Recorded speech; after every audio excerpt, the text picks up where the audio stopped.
Antes do tempo, antes da luz, antes de existir qualquer coisa que seus olhos possam ver ou sua mente possa compreender, havia algo, ou havia nada. A primeira palavra da Bíblia não é Deus, não é criou, é Bereshit, uma palavra hebraica que carrega um mistério que poucos conhecem. O que realmente aconteceu no primeiro dia da criação? E, será que foi mesmo o primeiro dia? Bereshit não significa apenas no princípio. Ela contém camadas de significado perdidas na tradução. Em hebraico, essa palavra pode ser lida como no princípio ele criou, ou quando Deus começou a criar. Uma diferença sutil, mas profunda, porque se Deus começou a criar, isso implica que algo já existia. E o texto nos dá uma pista desconcertante.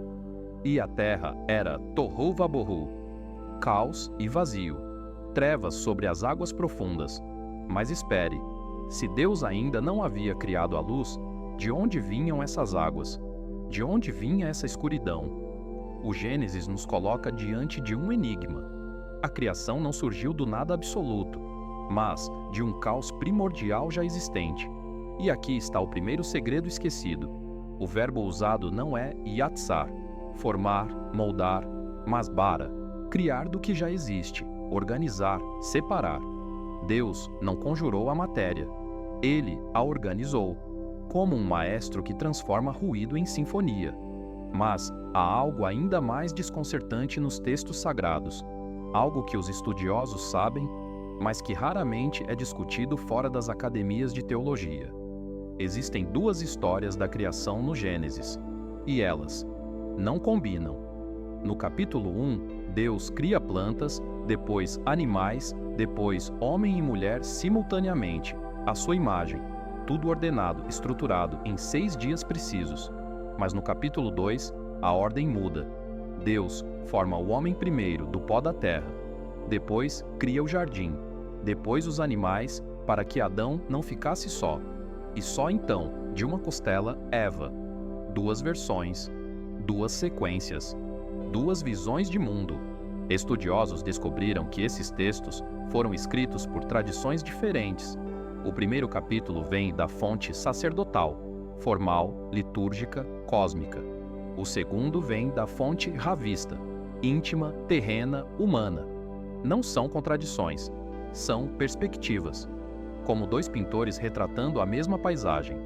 Um vê a grandeza, outro vê os detalhes.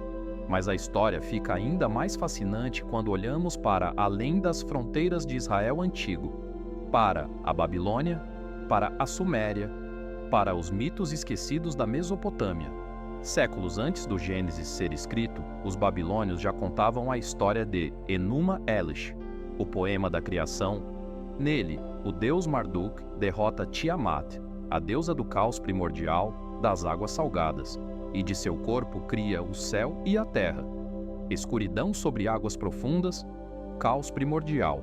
Separação das águas superiores e inferiores. Os ecos são inegáveis. Mas aqui está a diferença revolucionária. No Gênesis, não há batalha. Não há deuses em guerra. Apenas uma palavra. Yehior. E houve luz. O povo de Israel pegou os mitos de seus vizinhos e os transformou em algo radicalmente novo. Um Deus único, que cria pela palavra, sem violência, com propósito.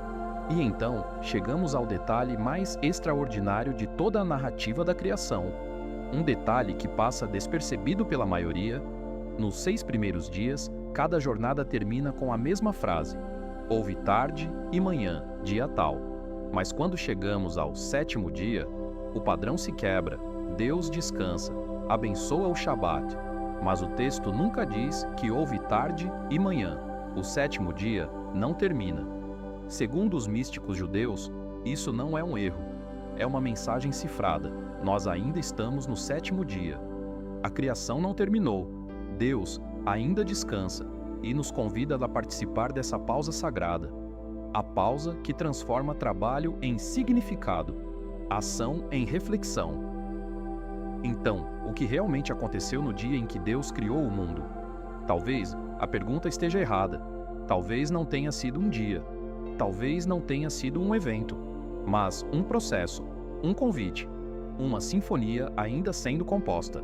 Bereshit, no princípio ou quando começou.